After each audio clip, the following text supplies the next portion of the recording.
اعوذ باللہ من الشیطان الرجیم بسم اللہ الرحمن الرحیم وهو الذی خلق السماوات والارض فی 6 ایام وکان عرشه علی الماء لیبلوکم ایکم احسن عملا ولئن قلت انکم مبعوثون من بعد الموت لیقولن الذین کفروا ان ھذا الا سحر مبین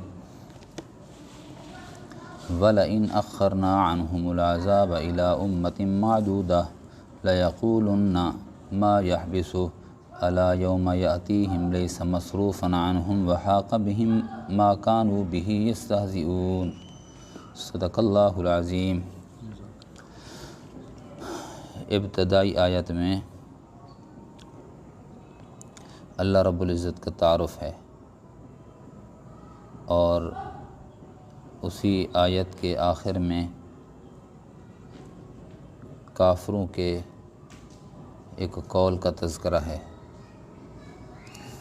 اور دوسری آیت کے اندر اللہ رب العزت نے جو کافروں کے لیے عذاب مقرر فرمایا ہے اسی عذاب کا تذکرہ بھی ہے، اور کافروں کے ایک اشکال اور اس کا جواب بھی ذکر کیا گیا ہے۔ وَهُوَ الَّذِي خَلَقَ السَّمَاوَاتِ وَالْأَرْضِ، وہ وہی ذات ہے جس نے پیدا کیا آسمانوں کو اور زمین کو فی 6 ایام، 6 دنوں کی جو مقدار ہوتی ہے، 6 دنوں کے مقدار کے بقدر زمین و آسمان کو اللہ نے پیدا فرمایا۔ وَكَانَ عَرْشُهُ عَلَى الْمَاءِ، اور تھا اس اللہ کا عرش پانی کے اوپر۔ تو اس سے یہ ظاہر ہوتا ہے اور ثابت ہوتا ہے کہ اللہ کا عرش ہے یا پانی ہے، یہ زمین و آسمان کی تخلیق سے پہلے کی پیداوار ہیں۔ لیبلوکم ایکم احسن عملا، یہ زمین و آسمان کا جو نظام اللہ نے تجویز فرمایا ہے اور بنایا ہے، تخلیق فرمایا ہے، اس کا مقصد یہ تھا کہ یہاں پر لوگ آباد ہوں گے اور پھر اللہ رب العزت ان کو جانچیں گے ان کے اعمال کی وجہ سے کہ کون اچھے عمل کر کے آتا ہے۔ یہاں پر احسن عملا فرمایا ہے تاکہ آزمائے اللہ تم کو کہ تم میں سے اچھے عمل کون کرتا ہے۔ عمل کی زیادتی مقصود بھی نہیں ہے، عمل تھوڑا ہو لیکن اچھا ہو، اور اچھا عمل کب ہوگا کہ جب رسول اللہ صلی اللہ علیہ وسلم کے طریقے کے مطابق وہ عمل ہوگا، تب اس کو احسن کہا جائے گا۔ اگر کوئی آدمی عصر کے بعد سنت یا نفل کی نیت کے ساتھ کوئی عبادت کرتا ہے تو وہ بظاہر تو عبادت ہے، لیکن اللہ رب العزت کے ہاں اس عبادت پہ اجر نہیں ملے گا بلکہ اس عبادت پہ گناہ ملے گا۔ اسی طرح فجر کے بعد ہے، سورج کے طلوع ہونے سے پہلے پہلے اگر کوئی آدمی سنت اور فرض ادا کرنے کے بعد سورج کے طلوع ہونے سے پہلے پہلے 2-4 نفل کی نیت کر کے نماز پڑھ لیتا ہے، بظاہر یہ عبادت ہے، بظاہر یہ لگ رہا ہے کہ عمل ہے، اچھا عمل ہے، عبادت والا عمل ہے، لیکن اس کو احسن عمل نہیں کہیں گے۔ اسی طرح عید الفطر ہے یا عید الاضحیٰ ہے، جب نماز فجر ادا کر لی، اب سورج طلوع ہونے کے بعد کوئی آدمی اشراق پڑھنا چاہتا ہے تو اس کو اشراق پڑھنے کا بظاہر تو یہ عبادت ہے، لیکن اس کو اشراق پڑھنے کا ثواب نہیں ملے گا بلکہ اس کو گناہ ملے گا جب تک وہ عید الفطر یا عید الاضحیٰ کی نماز ادا نہیں کرتا۔ فجر کے فرضوں اور عید الاضحیٰ یا عید الفطر کی نماز پڑھنے کے درمیان نوافل کی صورت میں عبادت کرنا جائز نہیں ہے، درست نہیں ہے۔ تو یہ عبادت تو ہے، عمل تو ہے، دکھائی بھی بہت اچھا دے رہا ہے، لیکن یہ احسن عمل نہیں ہے۔ وجہ یہی ہے کہ رسول اللہ صلی اللہ علیہ وسلم نے وہ کام نہیں کیا، یا جس نے وہ کام کیا اس کو آپ نے اچھا تصور نہیں کیا، یا نبی صلی اللہ علیہ وسلم نے اس عمل کو اس وقت میں کرنے سے منع کر دیا۔ مغرب کی 3 رکعتیں ہیں فرضوں کی، کوئی آدمی کہتا ہے کہ یہ 3 کیا ہے، 4 کر لیتے ہیں، تو یہ بظاہر عبادت میں زیادتی ہے، اضافہ ہے، سجدے بھی اس میں بڑھ جائیں گے، اس میں فاتحہ بھی بڑھ جائے گا، اس میں قرأت بھی بڑھ جائے گی، اس میں رکوع بھی بڑھ جائے گا، لیکن یہ عبادت تو بظاہر زیادہ نظر آ رہی ہے لیکن احسن عمل نہیں ہے۔ کیوں؟ وجہ یہی ہے کہ نبی صلی اللہ علیہ وسلم کے طریقے سے ہٹ کے ہے، تو اس کو احسن عمل نہیں کہیں گے۔ تو اللہ رب العزت کو بندے سے جو مطلوب ہے، یا اللہ پاک جو چاہتے ہیں بندے سے، وہ احسن عمل چاہتے ہیں، اور احسن عمل تب ہوگا جب انسان کی عبادت اللہ کے احکامات کے مطابق ہوگی اور رسول اللہ صلی اللہ علیہ وسلم کے طریقے اور سنت کے مطابق ہوگی۔ اب آگے جو ہے کافروں کے ایک اشکال کو بیان کیا گیا ہے، سوال اور اعتراض کو بیان کیا گیا۔ وَلَا إِن قُلْتَ، اور البتہ اگر تو کہے، حضور پاک صلی اللہ علیہ وسلم سے کہا جا رہا ہے، اگر تو کہے کہ اِنَّكُمْ مَبْعُوثُونَ مِن بَعْدِ الْمَوْتِ، کہ تم مر جانے کے بعد کھڑے کیے جاؤ گے، تمہیں اٹھایا جائے گا، تو لَيَقُولَنَّ الَّذِينَ كَفَرُوا، تو کافر لوگ کہتے ہیں اِنْ هَذَا إِلَّا سِحْرٌ مُبِينٌ، یہ تو واضح جادو ہے۔ عجیب بات کر رہے ہیں کہ جب ہماری ہڈیاں بوسیدہ اور چورا چورا ہو جائیں گی اور ہمارا گوشت گل سڑ کے ختم ہو جائے گا، مٹی مٹی ہو جائے گا، تو پھر مبعوث کا کیا مطلب ہے دوبارہ کھڑا کیے جانے کا؟ تو وہ اس مرنے کے بعد کے اٹھنے کے قائل نہیں ہیں۔ تو لَيَقُولَنَّ الَّذِينَ كَفَرُوا إِنْ هَذَا إِلَّا سِحْرٌ مُبِينٌ، کہ اے محمد تیری یہ بات جو ہے یہ واضح جادو لگتا ہے کہ ایک چیز صفحہ ہستی سے مٹ جائے اور مٹی مٹی ہو جائے، پھر وہاں سے وہی انسان کھڑا ہو جائے اسی وجود کے ساتھ، عجیب بات کرتے ہو۔ سحر جو ہے نا، سحر اسی وجہ سے کہتے تھے کہ سحر کے متعلق یہ ہے کہ یہ ہوتا تو باطل ہے، لیکن سحر اپنا ایک اثر رکھتا ہے، مؤثر ہے۔ تو قرآن کے متعلق بھی نبی صلی اللہ علیہ وسلم کے نطق اطہر سے نکلے ہوئے جملے کو وہ سحر، اور حضور پاک صلی اللہ علیہ وسلم کو ساحر اسی وجہ سے کہتے تھے،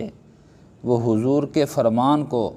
اور قرآن کے اللہ کے فرمان کو وہ باطل سمجھتے تھے، لیکن ان کا نظریہ بھی یہی تھا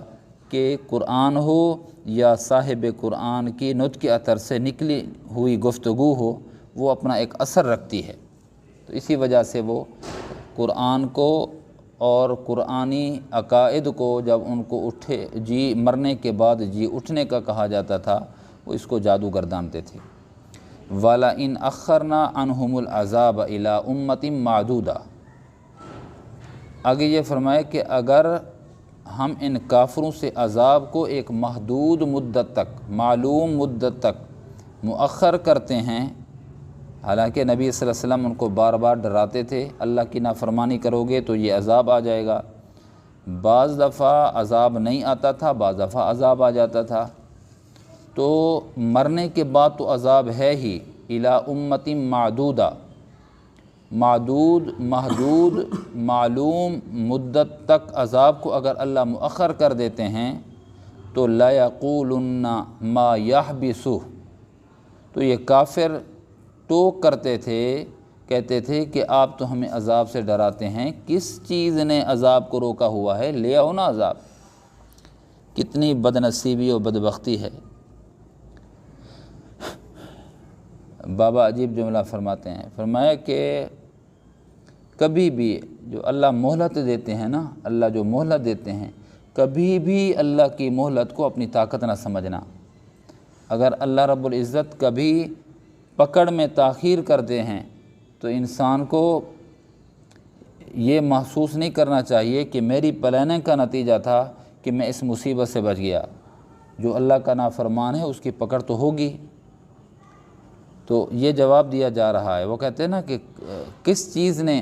عذاب کو روکا ہوا ہے، ہر وقت ہمیں ڈراتے رہتے ہو۔ الا، خوب سن لو، یوم یاتیہم لیس مصروفا عنہم،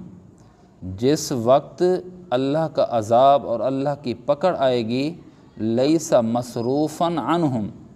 تو پھر کوئی اس عذاب کو پھیر نہیں سکے گا۔ جس طرح بعض دفعہ بارشیں آتی ہیں اور بعض دفعہ پیشین گوئی ہوتی ہے اور بارش نہیں ہوتی، پھر موسمیات والے کہہ دیتے ہیں کہ ہوا نے رخ تبدیل کر لیا ہے، بادل کہیں سے کہیں لے گئے، وہ ہوا بادل کو کہیں سے کہیں لے گئی۔ جو بارش برسنی تھی وہ ہوا کے پھرنے کی وجہ سے، پھیر لینے کی وجہ سے بادل کہیں اور چلے گئے، اس کی تہ نہیں بنی۔ یا یہ ہے کہ ایک جگہ جہاں برسنے کی پیشین گوئی تھی وہ وہاں نہیں برسا بادل، بلکہ کہیں اور جا کر بارش ہوئی ہے، تو وہ پھر جاتی ہے۔ لیکن فرمایا جب اللہ رب العزت کا عذاب آتا ہے، یوم یاتیہم لیس مصروفا عنہم، جب اللہ رب العزت عذاب میں مبتلا کریں گے تو پھر اللہ کے عذاب کو کوئی ہٹا نہیں سکتا۔ وحاق بہم ما کانوا بہ یستہزئون، اللہ کا جو عذاب ہے وہ اللہ کا عذاب ان کو گھیر لے گا، پھر وہاں سے بچنے کا کوئی طریقہ نہیں ہوگا اور کوئی ذریعہ نہیں ہوگا وہاں سے نکلنے کا کہ اللہ کے عذاب سے کسی طرح ہم نکل جائیں۔ پورا عذاب حاق بہم،